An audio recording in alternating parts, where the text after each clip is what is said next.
In September of 1837, in the low rice country of South Carolina, a 19-year-old enslaved woman named Eliza Mayfield was purchased at auction for one purpose only: not to work the fields, not to clean the house.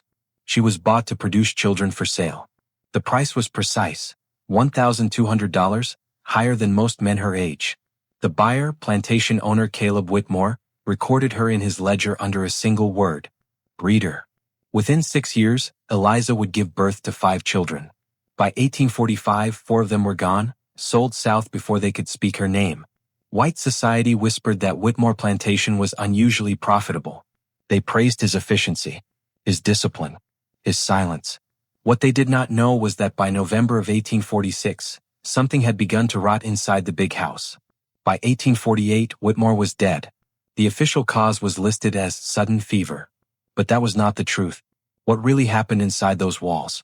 What did Eliza do that terrified everyone who learned even part of it? And why was the truth buried for over 200 years? Before we uncover the disturbing truth, subscribe, hit that bell, and comment your state below. Now, let me take you back to where it all began. In the autumn of 1837, the low country of South Carolina breathed like a living thing.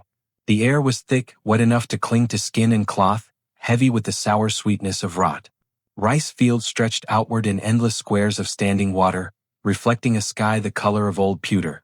Spanish moss hung from live oaks like funeral shrouds, swaying even when there was no wind, as if stirred by something unseen.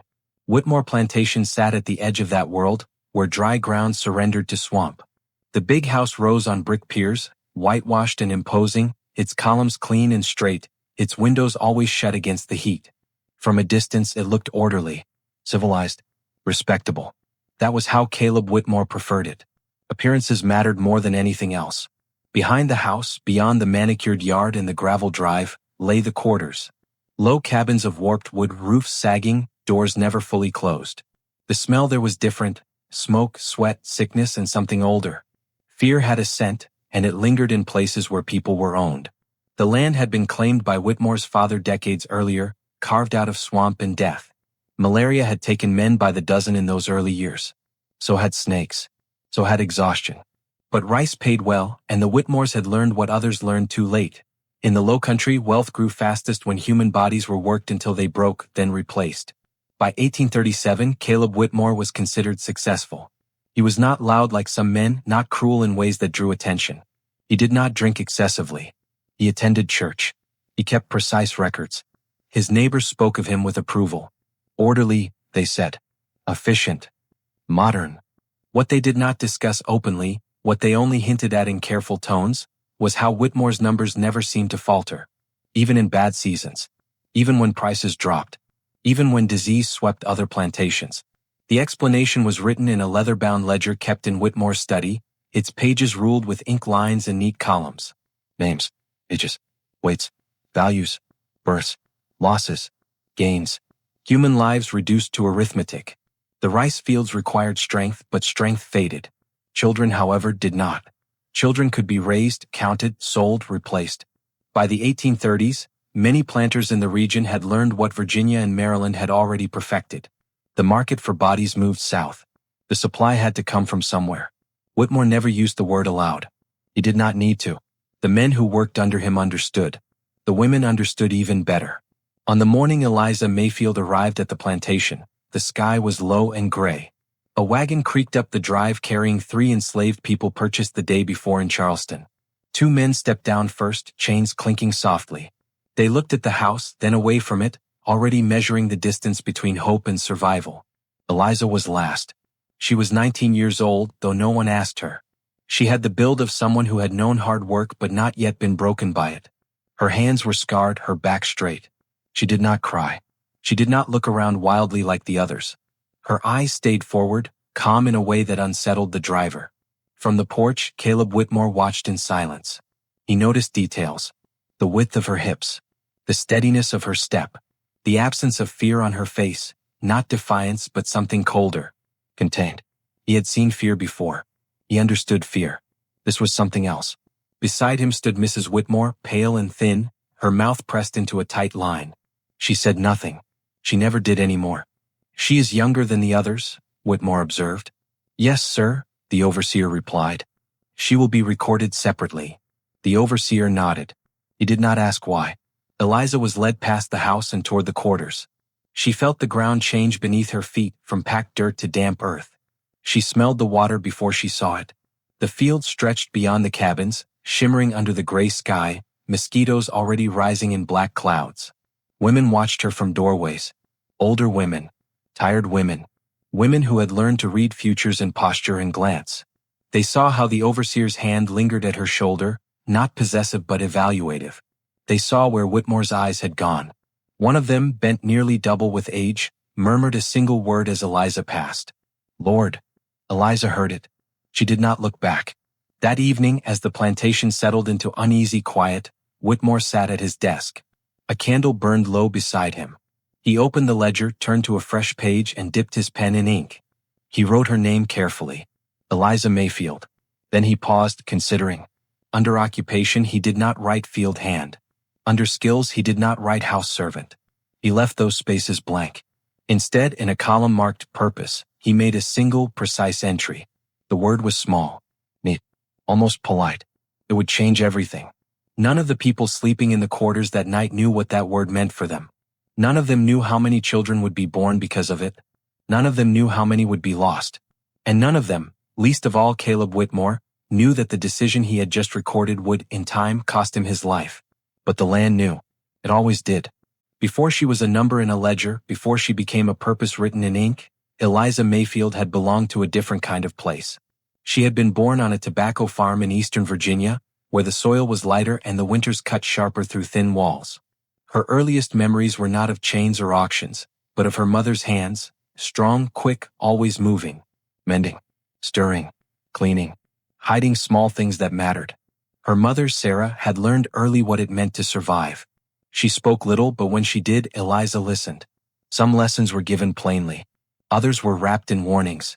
Do not let them see everything you are, Sarah had said once, late at night, their voices low so the walls would not hear. Why? Eliza had asked. Because what they see they will use. Sarah had been right more often than she was wrong. Eliza grew quickly. Too quickly. By 14 she was taller than most girls her age, her body already changing in ways that drew eyes she did not want. Overseers noticed. The master's wife noticed. Whispers began, sharp and hungry. Sarah noticed too. She began to dull her daughter's shine in the only way she could. Loose dresses. Downcast eyes. Silence when others spoke. Eliza learned to move carefully, to make herself smaller when she could. She learned that attention was a currency that always cost more than it paid. For a time it worked. Then the master died. Death on a plantation did not bring mourning so much as movement. Papers were read. Accounts examined. Property counted. People gathered, listed, evaluated. The word estate hung in the air like a threat. Eliza remembered the day the buyers arrived. Horses lined the drive. Men in clean coats walked through cabins as if inspecting livestock. Sarah stood very straight when they came to their door. Name? One man asked. Sarah Mayfield. And the girl? Eliza. The man's eyes lingered. Sarah felt it like a blade. She is strong, Sarah said quickly. Good worker. The man smiled without warmth. The auction took place 2 weeks later, in a town Eliza had never seen before and would never forget. Charleston. The smell of salt and tar mixed with sweat and fear. The crowd pressed close, curious and indifferent at the same time. Eliza stood on the block with 6 others. She could feel the wood beneath her bare feet, worn smooth by generations of bodies. The auctioneer's voice rose and fell like a sermon. She did not cry. She did not beg. She did not look for her mother in the crowd because she already knew Sarah was not there. Sarah had been sold earlier that morning. That was when something in Eliza went quiet. Hands touched her arms, her shoulders, her hips. Men discussed her as if she were not present. Good age. Healthy. She will fetch well down south. Down south. The words carried weight. Everyone knew what they meant. The rice coast. The sugar fields. Places where people were worked until there was nothing left. The bidding climbed fast. Eliza kept her eyes fixed on a point above the crowd, a crack in the plastered wall. She focused on breathing. She remembered her mother's voice. Do not let them see everything you are. When the gavel fell, the sound was sharp, final. Sold. The man who bought her did not approach immediately. He stood back, observing as if confirming a calculation. He was not old. His hair was dark, his coat well-fitted. He did not smile. Caleb Whitmore. Eliza did not know his name then. She would learn it soon enough. The journey south took days. Eliza rode in a wagon with strangers who would not remain strangers for long. Chains bound their ankles. Night brought insects and cold. Day brought heat that pressed down like a hand on the back of her neck. One woman whispered prayers. Another stared into nothing. Eliza listened. Watch. Learn. By the time they reached the low country, the air itself felt hostile. Heavy. Wet. Alive. Eliza felt it settle into her lungs, into her bones. Whitmore Plantation appeared through the trees like something unreal. Too white. Too clean. Raised above the earth as if afraid of touching it. As she was led past the big house, Eliza felt eyes on her again. Measuring. Assessing. The same look she had learned to fear, but sharper now. More deliberate. That night, lying on a thin pallet in a cabin she did not know, Eliza stared at the ceiling and replayed the day in Charleston. The hands, the voices, the price. She did not know yet what had been written in the ledger. She did not know the word Whitmore had chosen for her. But she understood one thing with absolute clarity. Whatever they intended to take from her, she would not give it easily. And whatever they believed they owned, they had not yet discovered the cost. Outside, the swamp hummed. Frogs croaked. Insects sang. The land listened, patient as ever, waiting for what was to come. None of them knew it then, but Eliza had already begun to change the future. The ledger lived in the study, and the study was a place few entered. It smelled of ink and dust and something faintly metallic like old coins handled too often. The windows there were tall but narrow, designed to admit light without warmth. Books lined the walls, law, agriculture, scripture. Volumes meant to suggest a man of discipline and reason. At the center stood the desk, broad and heavy, its surface worn smooth where Caleb Whitmore rested his forearms night after night. This was where decisions became permanent. Whitmore believed in order. He believed that chaos was a failing, not a force. The world, to his mind, could be reduced, categorized, and improved through careful management. People, like land, produced better returns when properly understood. The ledger was proof of that philosophy. Each page was ruled in straight lines, every entry precise. No flourishes, no emotion. Names were listed alphabetically by quarter. Ages adjusted annually. Values recalculated with cold regularity. Births recorded in one column, deaths in another, sales in red ink. When Eliza's page was opened again, Whitmore studied it as one might study a map. 19, he murmured. He wrote it down. Weight, height, condition. The overseer stood nearby, hat in hand. She is quiet, the man offered. Strong enough. Has not caused trouble. Whitmore nodded. Trouble was inefficient. Assign her to Ruth, he said. For now. Ruth was the oldest woman on the plantation, a midwife whose back had bent but whose hands had not lost their steadiness. She had delivered nearly every child born on Whitmore land for the last 20 years. She knew herbs. She knew timing. She knew when a woman's body was lying and when it was telling the truth. Ruth also knew how to keep secrets. When Eliza was brought to her cabin, Ruth looked her over slowly, her eyes sharp despite her age. You been married? Ruth asked quietly. No. You ever had a child? No. Ruth nodded once. She did not ask anything else. She did not need to. The women of the quarters learned the truth the way such truths were always learned, not from announcements but from patterns. Eliza was not sent to the fields. She was not assigned to the house. Her tasks were light. Her meals more regular. Her body watched. Whispers followed her. She marked, one woman said. For what? Another asked, though she already knew. For making money. The word breeder was never spoken aloud among them. It did not need to be. Everyone understood its meaning. It was an unspoken sentence. Eliza heard the whispers. She absorbed them. She learned the rhythms of the plantation, the times Whitmore walked the grounds, the hours he spent in his study, the nights he stayed awake late, pacing. She noticed the way he looked at her when he thought she did not see. Not desire exactly. Assessment. Calculation. As if her body were already divided into future outcomes. Whitmore's wife noticed too. Mrs. Whitmore had once been beautiful, or so the stories went. By the time Eliza arrived, she was pale and fragile, her hands trembling when she lifted her teacup. She had borne 2 children, both of whom had died before their first year.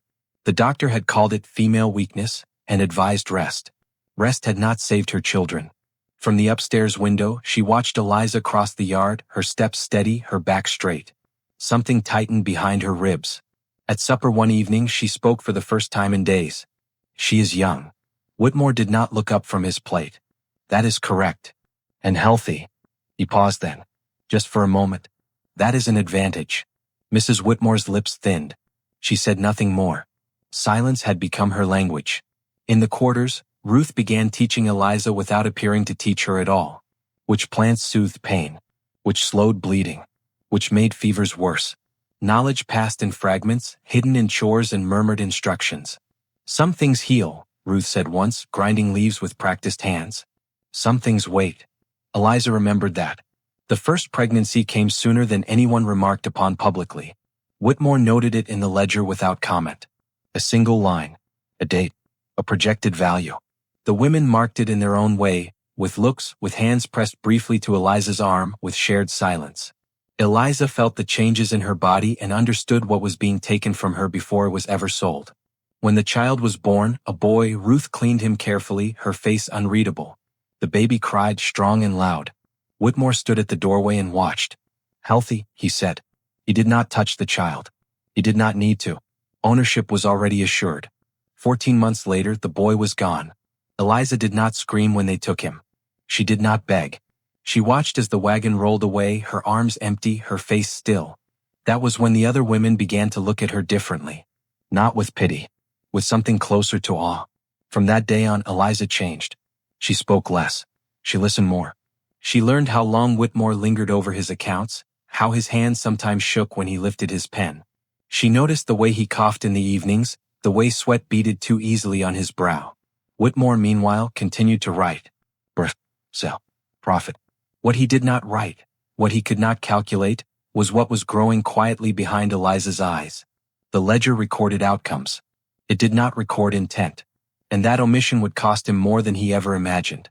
The morning they took her son away, the sky was painfully clear. No clouds. No warning. Just blue stretching endlessly above the fields, as if the world itself refused to acknowledge what was happening beneath it. Eliza had known the day was coming. She had counted the weeks without marking them. She had watched the overseer's conversations grow shorter, more deliberate. She had noticed Whitmore reviewing the ledger more often, his finger pausing beside the boy's name. Still, knowledge did not dull the cut. The child was barely 14 months old. He had begun to recognize her footsteps, his face lighting before she even entered the cabin. He slept pressed against her side, his small hand gripping her dress as if the cloth were the only thing holding him to the world. That morning, Ruth arrived before sunrise. They are ready, she said. No comfort followed. Ruth did not offer false hope. She had seen this too many times. Eliza lifted her son and held him close, breathing in the warm, sweet smell of his skin. She memorized the weight of him. The way his breath fluttered against her collarbone. The faint scar on his heel where Ruth had nicked him by accident the week he was born. Outside, a wagon waited. Whitmore stood near the drive, hat in hand, speaking with a man Eliza did not recognize. The buyer. He was younger than Whitmore, dressed well, his eyes bright with satisfaction. Strong stock, the man said. Yes, Whitmore replied. Very. The word stock settled over the yard like ash. Eliza approached slowly, her son clutched against her chest. The baby began to fuss, sensing tension he could not understand. The buyer stepped forward. I will take him now. Eliza tightened her hold without realizing it. Whitmore's voice hardened. Give the child. For a moment, a dangerous, fragile moment, Eliza considered refusing. The thought flashed through her mind fully formed. She imagined running. Imagined screaming. Imagined the overseer's whip, the guns, the dogs. She imagined her son's body swinging from a tree. The moment passed. She lowered the child into the buyer's arms. The baby cried then, confused, reaching for her. Eliza did not move. Her face remained still, her hands dropping to her sides as if the limbs no longer belonged to her. Ruth turned away. The wagon rolled out of the yard, wheels crunching against gravel. Dust rose and settled. Silence followed. Eliza stood where she was until the sound was gone. That was when something inside her finally broke, but not the way Whitmore expected. He watched her carefully, prepared for hysteria, for collapse, for the messiness of grief. He had plans for discipline if necessary. Control had to be maintained. Eliza gave him nothing. She turned and walked back toward the quarters without a word. The other women gathered around her that night, their presence quiet, respectful. One pressed a cup into her hands. Another touched her shoulder briefly. No one spoke the boy's name. Names made absence sharper. Eliza did not cry. She sat awake long after the others slept, staring into the dark. Her body ached, her breasts heavy and useless now, her arms remembering a weight that was gone. Grief came, but it did not consume her. Instead, it sharpened. In the weeks that followed, Whitmore observed her closely. She worked. She obeyed. She followed instructions precisely. If anything, she became more reliable. Efficient. He made a note in the ledger, handled separation well. It pleased him. What he did not understand was that Eliza had begun to divide her life into two parts. There was the part they could see. The quiet woman. The compliant body. The numbers that added up just as expected. And there was the part that belonged only to her. She began to watch Whitmore with a new intensity. She noticed how his boots were always removed by the same chair in the evening. How he favored one cup over the others. How he rubbed his chest when he thought himself alone. She noticed the cough too. The way it lingered longer each season. The way his skin flushed unnaturally after exertion. She listened when Ruth spoke of plants. Fevers don't come from nowhere, Ruth said once carefully. No, Eliza replied. Some are invited. That night, Eliza dreamed of the wagon disappearing down the road, of her son's cries fading into nothing. She woke with her jaw clenched so tightly her teeth ached. By morning, the grief had settled into something colder. Purpose. Whitmore recorded another pregnancy before the year ended. Then another after that. Each child followed the same path. Born, counted, sold. Each sale increased the plantation's reputation. Neighbors congratulated him. You have found a system that works, one said. Whitmore smiled modestly. Yes, he replied. I believe I have. What none of them understood, not yet, was that systems cut both ways. And Eliza was learning how to make them bleed. The land watched. It always did. By the time Eliza carried her second child, she had learned that pain could be used like a tool. Could make a person reckless. Could make them loud. It could make them desperate enough to step into a trap with their eyes open. Or it could make them quiet. Eliza chose quiet. Whitmore's plantation ran on routine the way a clock ran on gears. Each part turning because it had to, each part replaceable if it failed. Morning bells. Field lines. Dinner at noon. Accounting at dusk. Prayer on Sundays. Punishment when necessary. Sale when profitable. Eliza began to study those routines the way Whitmore studied numbers. She watched the big house from the edges of the yard, her face lowered, her hands always busy. She learned which servants moved freely between rooms and which were confined to certain corners. She learned the tone of the overseer's voice when he was satisfied and when he was looking for a reason to hurt someone. She learned which white men came to Whitmore's table and what they laughed about when the brandy loosened their tongues. And she learned Whitmore himself, not as a master in a portrait, but as a man made of habits. He woke before sunrise most mornings even when he did not need to. He believed diligence was a virtue that kept death at bay.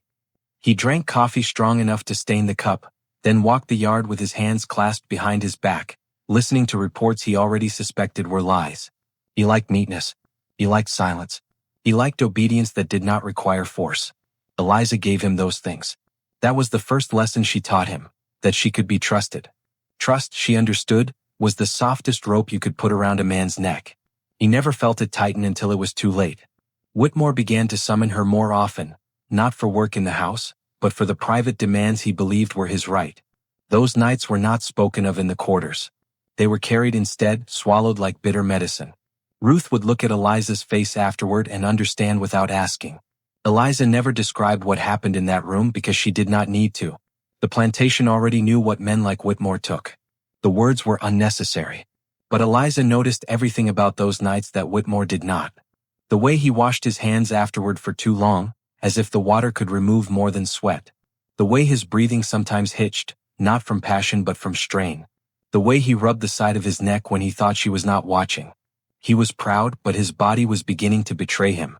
As months passed, Whitmore's cough became a regular sound in the house. Dry, sharp, sometimes deep enough to bend him slightly forward.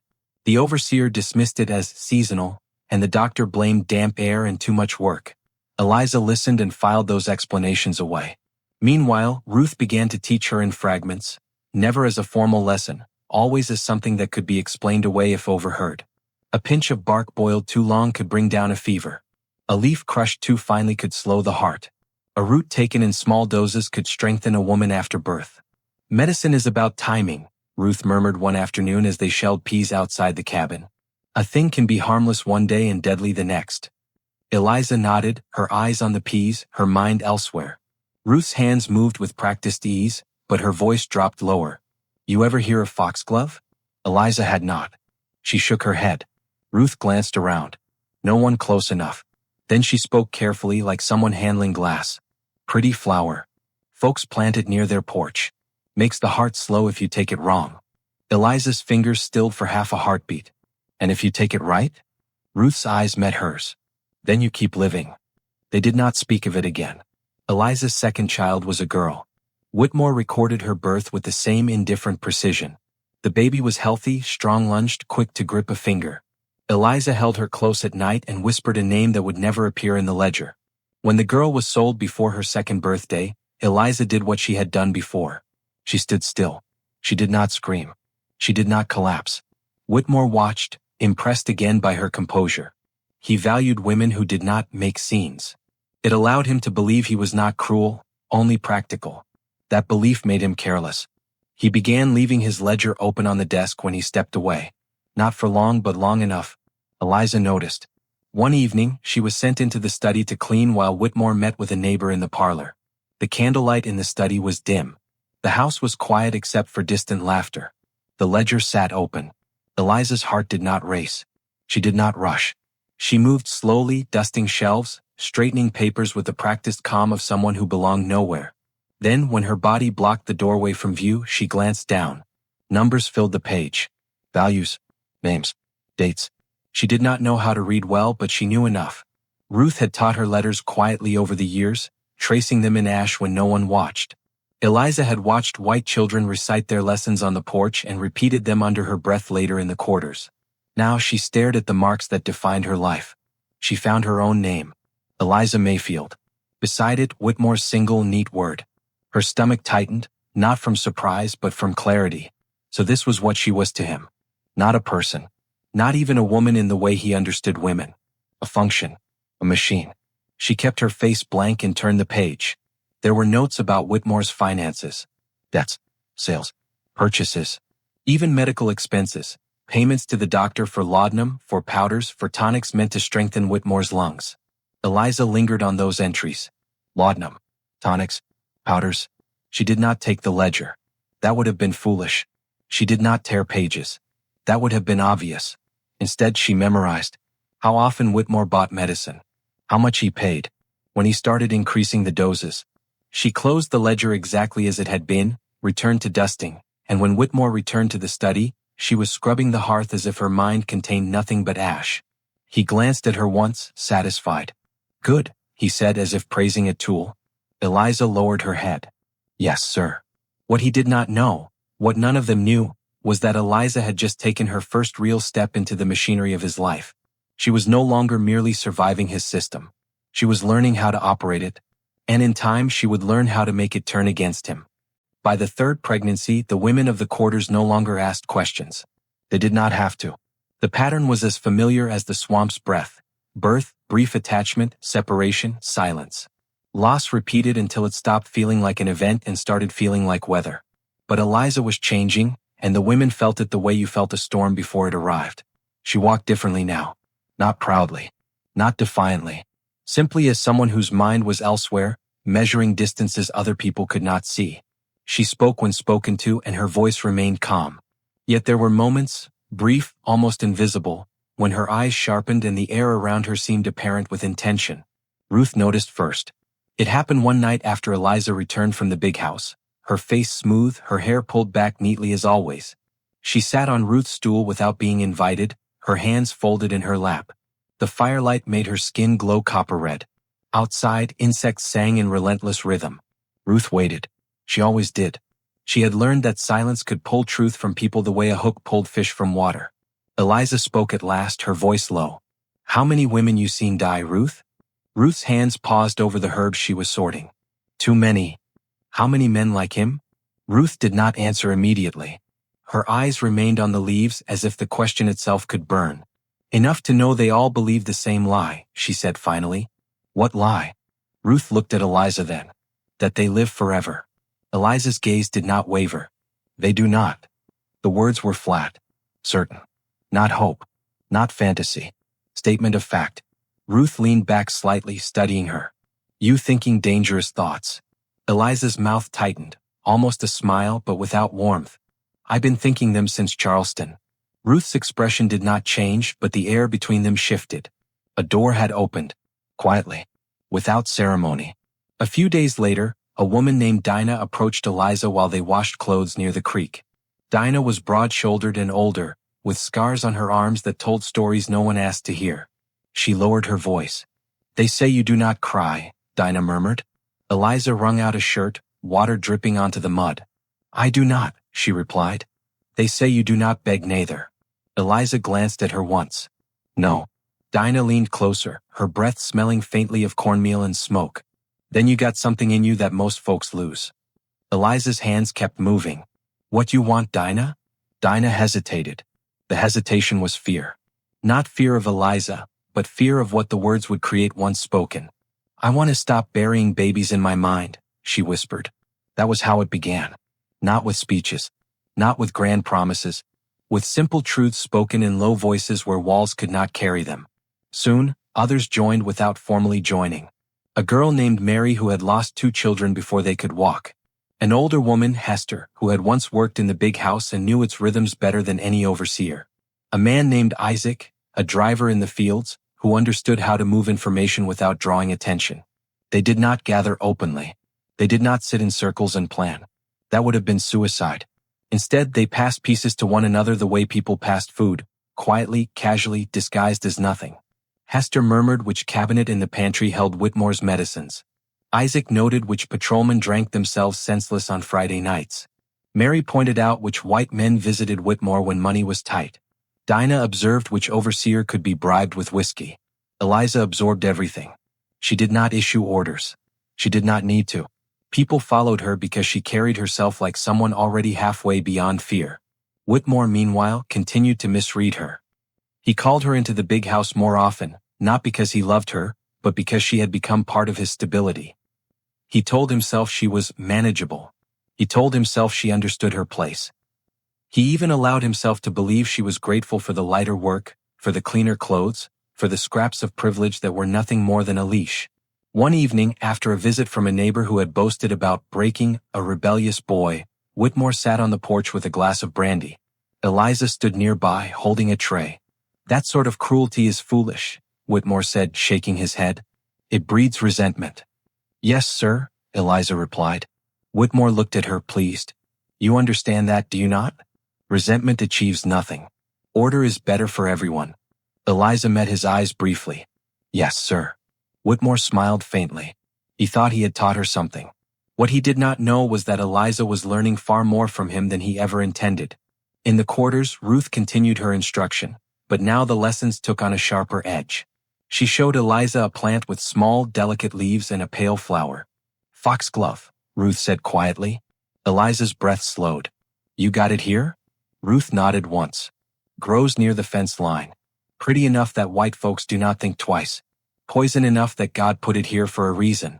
Eliza did not touch it. She did not need to. Just knowing it was there changed the shape of possibility. Ruth's voice dropped lower. You cannot be careless with it. Too much and it is obvious. Too little and it does nothing. Eliza's eyes flicked toward the darkness beyond the cabins. Timing, she whispered. Ruth's gaze held hers. Timing. That night, Eliza lay awake, listening to the swamp's chorus. She thought of Whitmore's cough, his trembling hand, the medicine bottles Hester had described. She thought of the ledger entries that recorded his purchases, his weaknesses. She thought of her children's faces, blurred now by distance and time, as if her mind could not bear to keep them sharp. And she thought of something else too, something dangerous. Whitmore's greatest strength was not his whip, not his overseer, not even the law that protected him. It was his certainty. He believed himself safe because he believed the world was arranged for his protection. Eliza understood then that the first part of any plan was not action. It was letting a man continue believing his lie. So she remained obedient. She remained quiet. She continued to give him what he expected. And beneath that surface, the conspiracy formed like mold in a closed room, Slow, invisible, inevitable. None of them knew exactly how it would end. But all of them in their bones felt that it would end. So, by the spring of 1846, even Whitmore could no longer pretend that his body was behaving as it should. The cough that had once arrived only in the evenings now followed him through the day, sharp and insistent, cutting short his sentences. He dismissed it publicly, of course. Damp air. Swamp miasma. Too much work. Men like Whitmore did not admit weakness any more than they admitted cruelty. But Eliza saw the truth written on him as clearly as ink on paper. She saw how his face flushed unnaturally after the smallest exertion, how sweat soaked through his collar even on cool mornings. She noticed how his hand shook when he signed receipts, the pen dragging slightly at the end of his name. She noticed how often he reached for his chest when he thought no one was watching. Whitmore noticed her noticing. "You are staring," he said one afternoon, irritation sharp in his voice. Eliza lowered her eyes at once. "Begging pardon, sir." He studied her for a moment longer than necessary, then waved her away. "See that the tonic is brought this evening." "Yes, sir." The tonic had become a fixture of his life. Bitter, dark, prepared by the doctor in town and delivered in stoppered bottles. Whitmore took it religiously, convinced it steadied his heart and cleared his lungs. He did not question its contents. He did not question its source. Men accustomed to control rarely questioned what they believed was prescribed for their benefit. That complacency made things easier. Hester's information proved accurate. The cabinet in the pantry contained Whitmore's medicines, neatly arranged, labels facing outward. Laudanum, bark powders, the tonic, all within reach of the servants Whitmore trusted to move through the house unseen. Eliza never touched the bottles directly. That would have been careless. Instead, she observed. She counted. She memorized the rhythm of use. Every 3 days, the tonic was replenished. Every evening, Whitmore drank it before supper. On nights when his cough worsened, he took more than prescribed. "Doctor says it will not hurt," he told Mrs. Whitmore once, irritation flaring when she questioned him. Mrs. Whitmore said nothing after that. She rarely did. Eliza learned the limits of his patience as well. Learned how illness thinned it, how pain made him snap at servants who had once escaped his notice. The overseer felt the change too. "He is getting worse," the man muttered one morning, rubbing his neck. "Snaps like a dog now." "Yes, sir," Eliza replied, handing him his coffee. The change unsettled the plantation. Illness in a master was dangerous. It bred uncertainty. Rumors moved faster when the man at the center of power showed cracks. The doctor came more often. He listened to Whitmore's chest, frowned, prescribed stronger tonics. "Your constitution is sound," the doctor said, though his eyes suggested doubt. "But this climate is unforgiving." Whitmore nodded, reassured by the language if not the meaning. Eliza stood nearby, holding a bowl of water, her face composed. She heard every word. That night, she returned to the quarters and found Ruth waiting. "It has begun," Ruth said quietly. Eliza nodded. "Not yet," she replied. "But it will." Ruth studied her carefully. "You must not hurry it." "I will not," Eliza said. Men like him rush themselves. And Whitmore did. As the weeks passed, his reliance on the tonic increased. He began taking it earlier in the day, sometimes adding a second dose in the evening. The tremors in his hand worsened. His sleep grew restless. He woke gasping, convinced something pressed on his chest. "Eliza," he called one night, his voice strained. She came at once. "I cannot breathe." She helped him sit up, her movements efficient, calm. She fetched the tonic as instructed, poured it carefully, her hand steady. He drank greedily. "Better," he muttered, though his face remained pale. Eliza watched him swallow, noting how his throat worked, how his eyes fluttered closed in relief. That night she did not sleep. Instead, she sat outside the cabin, staring into the darkness where the swamp began. She thought of Ruth's words. Timing. Dosage. Observation.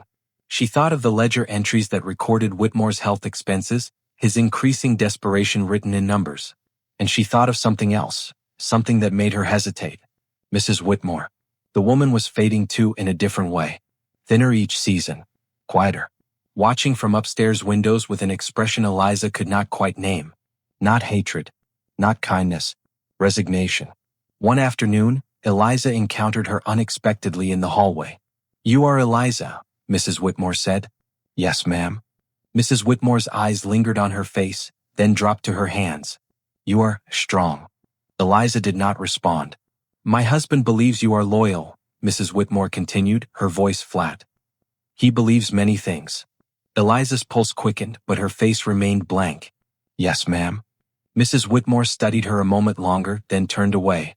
That brief exchange unsettled Eliza more than she cared to admit. Mrs. Whitmore was not blind. She was simply trapped by a different set of chains. Still, Eliza did not waver. The plan, if it could be called that, did not involve mercy. It involved inevitability. The conspiracy tightened quietly. Isaac adjusted patrol schedules. Dinah distracted the overseer when needed. Hester ensured Eliza's access to the pantry remained unquestioned. Ruth prepared remedies and withheld others. Everything moved forward as if guided by an invisible hand. Whitmore's decline accelerated. By summer, his cough rattled his chest violently. He lost weight. His temper grew erratic. Something is wrong with me, he snapped at the doctor. Fix it. The doctor increased the dosage. Eliza watched. She did not smile. She did not celebrate. She understood that death was not a moment. It was a process, and processes required patience. One evening, as thunder rolled in the distance and the air pressed down heavy and electric, Whitmore collapsed briefly while climbing the stairs. Servants rushed forward, but he waved them away angrily. I am fine, he insisted, breathless. Fine. Eliza helped him to his room, her arms supporting his weight. He leaned heavily against her, his heart racing beneath her hand. In that moment, she felt the truth as clearly as if it had been spoken aloud. He was already dying. He simply did not know it yet. And when he finally did, it would be too late. The land waited. It always did. The danger did not announce itself. It crept in sideways, disguised as routine, wearing the face of a man who had grown bored. The overseer's name was Thomas Hale, and boredom had made him careless. He drank more than he should have and spoke when silence would have served him better. He had been with Whitmore long enough to feel entitled to answers, and Whitmore's illness unsettled him. Sick masters invited scrutiny. Scrutiny invited change. Change threatened men like Hale. It began with a question asked too loudly. Why is she always in the house? The words fell in the yard like a dropped plate. Men paused. Women kept their heads down. Eliza felt it before she heard it, the shift in the air, the wrongness of the moment. Hale's eyes were fixed on her. She stood still, basket balanced on her hip. I do as I am told, sir. That's so. Hale stepped closer, his boots sinking slightly into the soft earth. Because I do not recall assigning you to every errand the master needs. Eliza lowered her gaze. I am sent for when he calls. Hale snorted. He calls you a great deal. Whitmore, standing on the porch, frowned. Hale, he said sharply. That will be all. The overseer hesitated. Just a second too long. Yes, sir, he muttered, backing away. But the question lingered. From that day on, Hale watched Eliza more closely. He lingered near the pantry. He asked Hester unnecessary questions. He took inventory of the medicines himself, counting bottles that had never been his concern before. Ruth sensed it immediately. He's sniffing, she warned one evening, her voice barely audible over the crackle of the fire. Eliza nodded. I know. You must slow it. I cannot, Eliza replied. Not now. Ruth's lined face tightened. Then you must be ready. The near discovery came 3 days later. Hale entered the pantry without announcing himself. Eliza was there, reaching for flour, her back to the door. She heard his boots too late. What are you doing? He demanded. She turned slowly, heart steady despite the danger. Fetching flour. He glanced at the shelves, then at the open cabinet where Whitmore's medicines were stored. That cabinet stays shut, he said. It was open when I arrived. Hale stepped closer, peering at the bottles. You been touching these? No, sir. He picked up one bottle and shook it. Liquid sloshed inside. You sure about that? Eliza met his gaze then, just long enough. Yes, sir. There was no fear in her eyes. No guilt. Only calm. That calm unsettled him. He replaced the bottle, scowling. I will be speaking with the master. Eliza inclined her head. Yes, sir. That night, Whitmore summoned her earlier than usual. His face was flushed, his eyes bright with fever. Hale believes you are interfering where you should not, he said abruptly. Eliza stood with her hands folded. I have done only what you instructed. Whitmore studied her, irritation flickering. You have been useful, he said. Do not make me regret that. I would never, Eliza replied. It was the truth in its own way. Hale was not satisfied.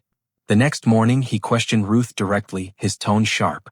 You teaching that girl things she does not need to know? Ruth's back was bent, her hands trembling with age, but her voice was steady.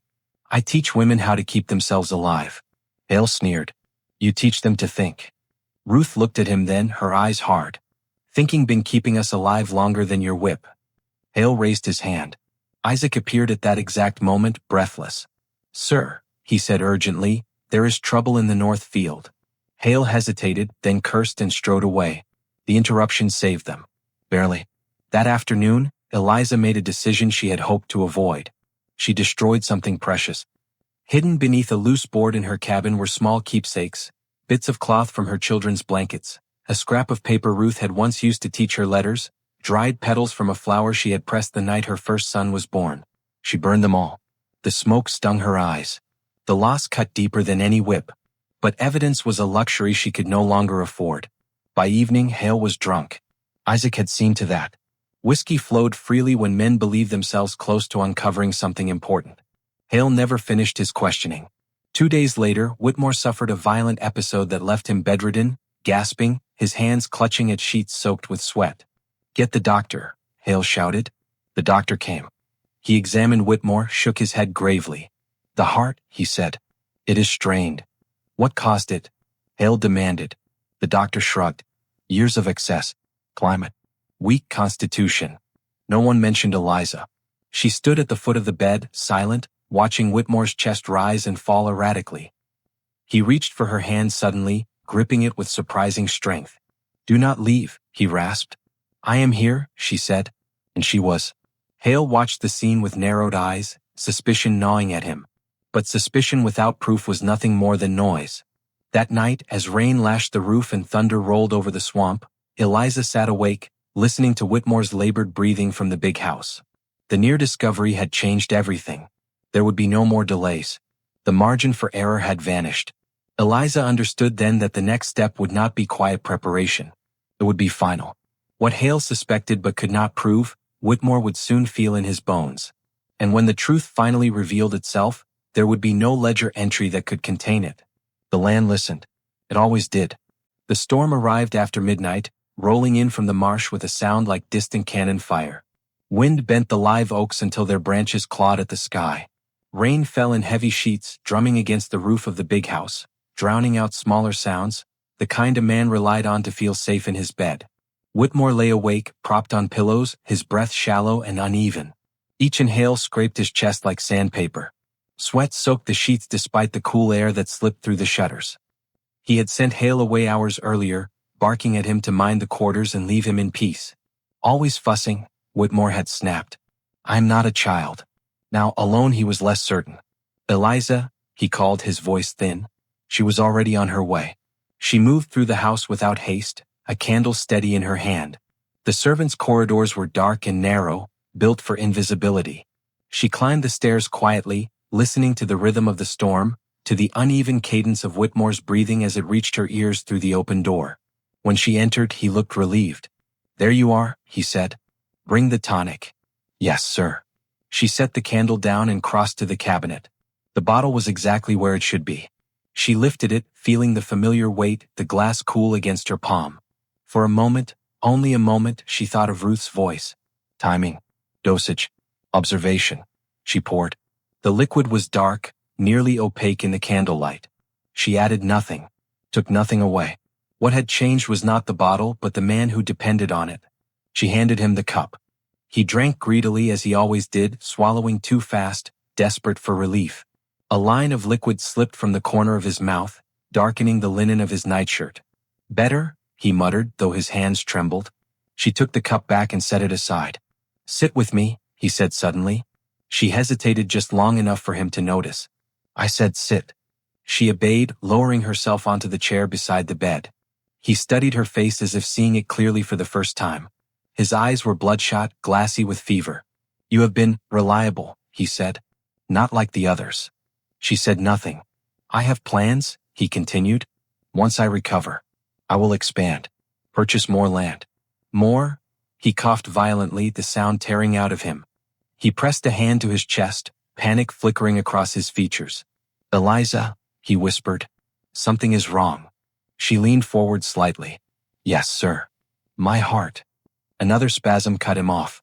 His breathing became erratic, shallow, each breath more effort than the last. His fingers clawed at the sheets, then at her sleeve. Help me. The word landed between them, heavy and unexpected. For the first time since Charleston, Eliza allowed herself to look at him fully. She saw not a master or a ledger keeper, not the man who had signed away her children with neat strokes of ink. She saw a body failing, a heart misfiring, a system collapsing under its own weight. She did not move. Get the doctor, he gasped. The roads are flooded, she said quietly. He would not arrive in time. Fear bloomed openly now, raw and unguarded. I will pay you, he rasped. Anything. She tilted her head slightly. You already have. The realization flickered in his eyes, not understanding, not fully, but something close enough to terror that it made no difference. His chest seized. He arched slightly, a strangled sound escaping his throat. His grip on her sleeve tightened, then weakened. Eliza. That was the last word he ever spoke.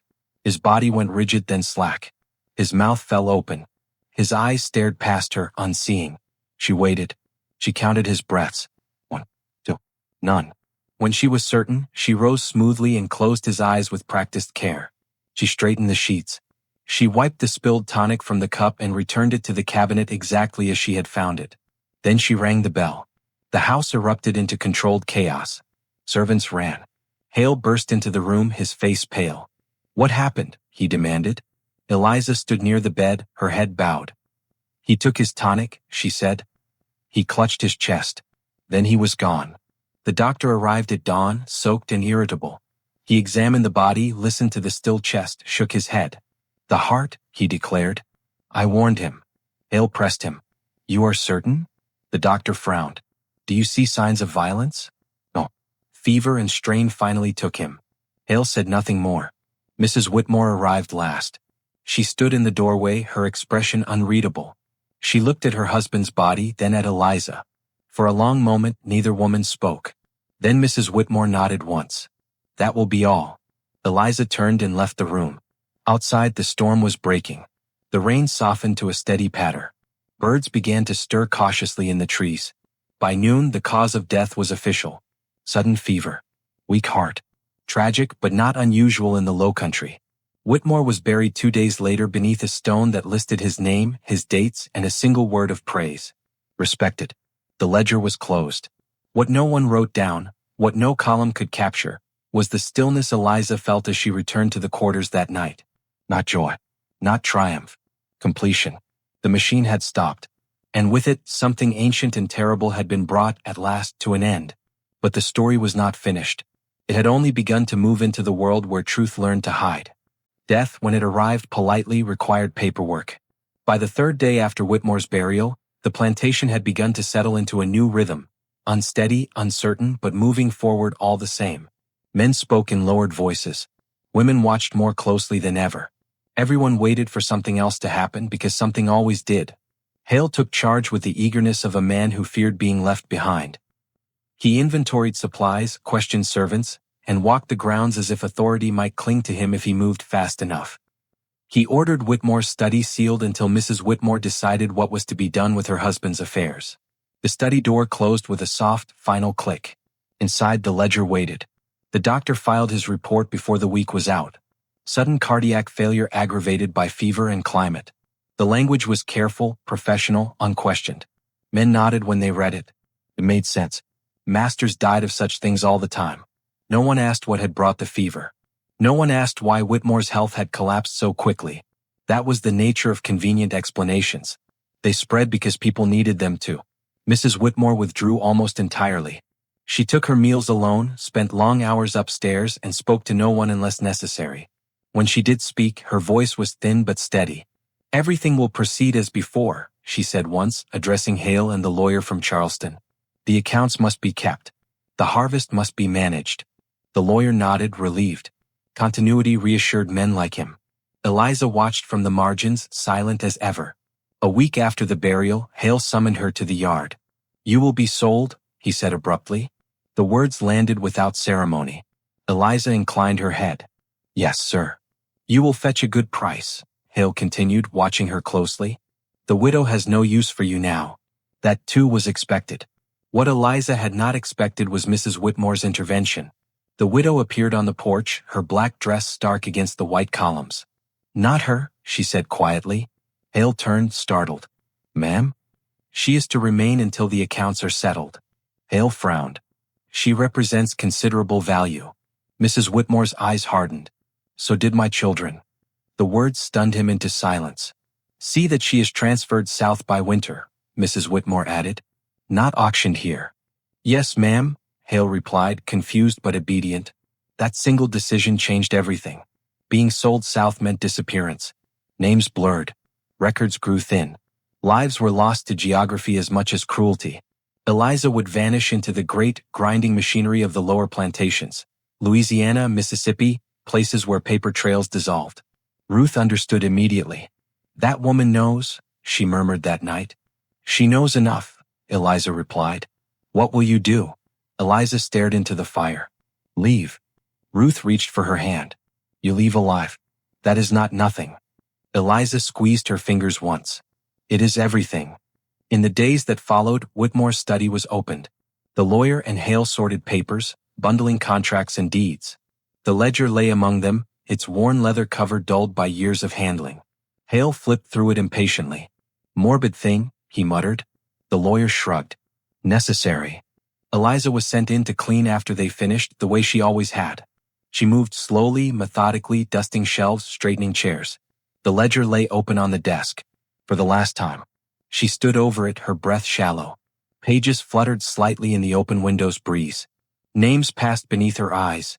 Women she knew, men she had buried in her mind, children whose faces had already begun to fade. Her own name appeared again. Eliza Mayfield. The word beside it still sat there, neat and damning. She did not tear the page. Instead, she turned to the back of the book, where Whitmore had once practiced signatures and calculations. With a piece of charcoal hidden in her sleeve, she wrote 3 letters beneath the smudged ink. Not her name. Her children's. She wrote them small, careful, as if whispering into paper. Then she closed the ledger and returned it to its place. No one saw her do it. The transfer south came in October. A small group was assembled, men, women, children, chained and counted. Hale supervised with brisk efficiency, relieved to be done with it. Eliza stood among them, her face composed. Ruth pressed something into her hand as they were lined up. Remember, Ruth said. Eliza nodded. I will. The wagon rolled out at dawn, wheels grinding against gravel, then dirt, then mud. Whitmore Plantation receded into the trees, its white columns shrinking until they vanished entirely. Behind them, Mrs. Whitmore watched from an upstairs window. Her face was pale, her hands clasped tightly together. She did not wave. Years later, people would argue about whether she suspected the truth, whether she chose not to know or knew too much to speak. No record answered that question. The ledger remained. It passed through hands. It survived war. It survived fire. Pages were lost. Others were altered. But the charcoal letters at the back, faint, nearly erased, endured. No one noticed them for a long time. Eliza disappeared into the vast anonymity of the Southern trade. Her name changed. Her labor was claimed again and again. History did what it always did best. It forgot. But forgetting, like silence, is never complete. It leaves traces. And traces, given time, become evidence. Time did what chains could not. It scattered people. It softened edges. It buried the living beneath the ordinary weight of survival and let the dead sink into records that few bothered to read. Whitmore Plantation changed hands twice before the war came. The rice fields fell into neglect when younger men left to fight and did not return. Cabins collapsed into themselves. The big house weathered, its white paint peeling, its columns cracked. What had once looked permanent began to resemble everything else. Temporary, fragile, subject to decay. The ledger endured. It passed from widow to cousin, from cousin to creditor. During the war, it was bundled with other papers and hidden beneath floorboards when Union troops moved through the region. A soldier tore out a few pages to use as kindling. Others were stained by rain. But the book itself survived, stubborn as a weed. After emancipation, it became an artifact rather than a tool. No longer useful for profit, it was boxed and stored, then forgotten in an attic where dust gathered and mice nested. Names faded. Ink bled. Margins yellowed. By the turn of the century, Whitmore Plantation was little more than a ruin. Children played among the fallen bricks. Locals told stories about ghosts in the swamp, about a master who had died suddenly, about cries heard on stormy nights. No one spoke Eliza's name. No one remembered her face. History had done its work. In 1912, a young man named Henry Collins arrived from Charleston with a notebook and too much curiosity. He was not a historian by training. He was a schoolteacher, newly married, fascinated by the stories old men told when they believed themselves near the end. He had heard about the plantation from a fisherman who claimed the land was unsettled. Henry did not believe in ghosts. He believed in documents. The ledger was discovered by accident, buried beneath a collapsed beam in what had once been the study. Its leather cover was cracked, its pages brittle. When Henry opened it, a faint smell of mold and ink rose into the air. He sat on the floor and began to read. At first, it was what he expected. Lists, numbers, transactions. The terrible arithmetic of bondage rendered in tidy columns. He recognized patterns from other records. Births followed by sales, families broken and reformed under different names. Then he noticed something odd. A man like Caleb Whitmore had been meticulous. Yet in the final years the ledger grew erratic. Values fluctuated strangely. Medical expenses increased sharply. Notes appeared in the margins, half-finished, uncertain. Henry turned pages slowly, his brow furrowing. Whitmore's death was recorded plainly. Sudden fever. No elaboration. No details. Henry closed the book and leaned back, uneasy. Something about the brevity felt wrong. He reopened the ledger and turned to the back. That was where he saw the charcoal marks. 3 names. Faint. Almost erased. Written in a hand different from Whitmore's, less practiced, more deliberate. Henry traced them with his finger. Why would anyone write here? He murmured. He did not know whose names they were. They did not appear elsewhere in the book. No ages. No values. No sales. Just names. Henry spent weeks cross-referencing records, chasing fragments through courthouse files and church registries. He found mentions of children sold south around the same years. He found shipping manifests. He found bills of sale that listed only numbers, not names. He did not find Eliza. She had vanished too completely. Still, the ledger troubled him. He wrote an article for a local historical bulletin, cautious in tone, speculative. He suggested that Whitmore's plantation showed irregularities common to the era, that enslaved women had been exploited in ways rarely recorded, that sudden deaths of masters were sometimes attributed too neatly to climate and illness. The article stirred little interest. People preferred stories with heroes, with clear villains and clear endings. They did not like ambiguity. They did not like to imagine resistance that left no monuments. Henry died in 1938, his notes boxed and stored by a daughter who did not share his fascination. The ledger moved again. By the 1970s, it sat in a regional archive, cataloged but rarely requested. Scholars focused on larger plantations, on famous names. Whitmore was minor, unremarkable, until a graduate student named Lillian Hayes came looking for women. She was not searching for masters or battles. She was searching for patterns, how enslaved women navigated lives designed to erase them. She requested every ledger she could find, copying names, tracing threads. When she reached the Whitmore book, she noticed the same things Henry had. The erratic final years. The sudden death. And she noticed the charcoal names. Lillian stared at them for a long time. Someone wanted to remember, she said softly. She could not prove what had happened. There was no confession. No witness. No document that stated plainly what Eliza had done or how she had done it. History rarely granted such clarity to people like her. But Lillian wrote anyway. She wrote about silence. About women whose resistance took forms that left no songs behind. About how systems built on control often collapsed from within, aided by those presumed powerless. She did not call Eliza a murderer. She did not call her a hero.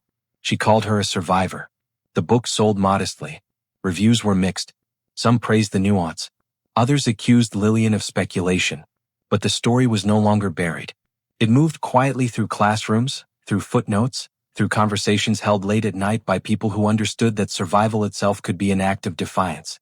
Somewhere, in a place no record could reach, Eliza's name endured, not as a number, not as a purpose written in ink, but as a question history could no longer ignore. And questions once asked have a way of refusing to disappear.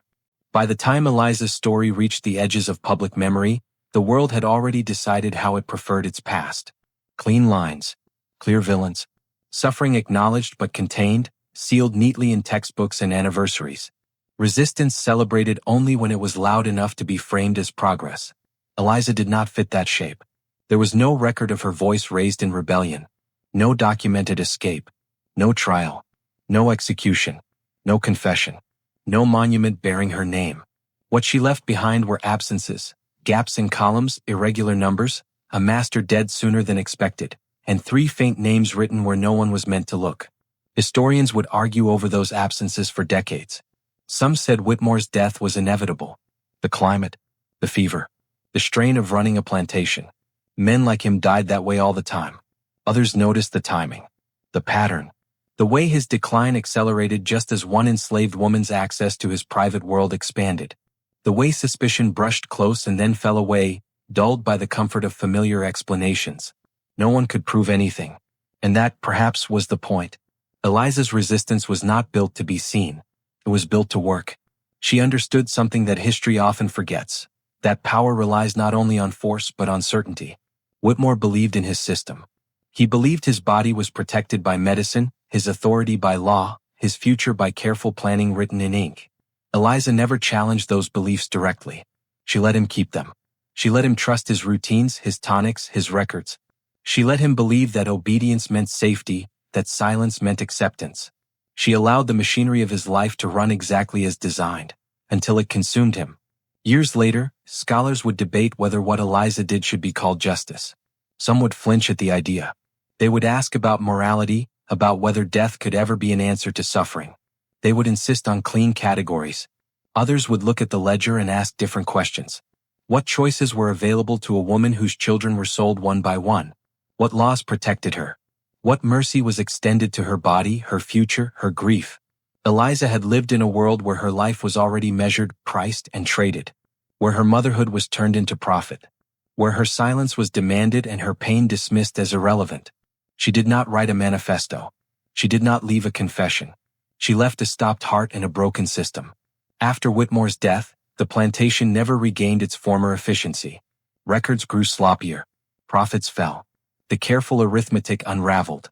Within a generation, the land was abandoned, its wealth drained away like water from a cracked vessel. The machine had depended on a woman it never acknowledged as human. When she disappeared, it failed. As for Eliza herself, history never followed her beyond the sail south. She became another name erased, another body absorbed into labor that left no paper trail. Perhaps she survived. Perhaps she did not. The records are silent. But silence does not mean absence. It means someone chose not to speak. The charcoal names in the ledger remain faint, nearly invisible unless you know where to look. They are not proof in a courtroom sense. They do not convict anyone. They simply refuse to vanish. They say, these children existed. They say, someone remembered. They say what was done here mattered. And in that refusal to disappear, Eliza achieved something rare. She forced history to hesitate, to pause over a page and wonder, to acknowledge that resistance does not always announce itself with fire and blood. Sometimes it arrives quietly, wearing obedience like a disguise, waiting patiently for certainty to rot from the inside. What Eliza did remained hidden for 200 years not because it was insignificant, but because it was too unsettling. It challenged the idea that power was absolute. It challenged the belief that victims were passive. It challenged the comfort of thinking that cruelty always went unanswered. Some stories are buried because they threaten the shape of the world that buried them. This was one of those stories. And now that you have heard it, the silence has been broken. So let me ask you, what do you think Eliza's actions meant? Was it revenge? Was it justice? Or was it simply survival in a world that offered her no other choices? Leave your thoughts in the comments below. If you want more dark historical mysteries like this, stories pulled from the shadows where history and horror blur, subscribe to Chronicles of Shadows. Hit the notification bell so you never miss a story, and share this video with someone who believes these voices deserve to be heard. Because these stories were not meant to vanish. They were meant to wait. And now they are finally remembered.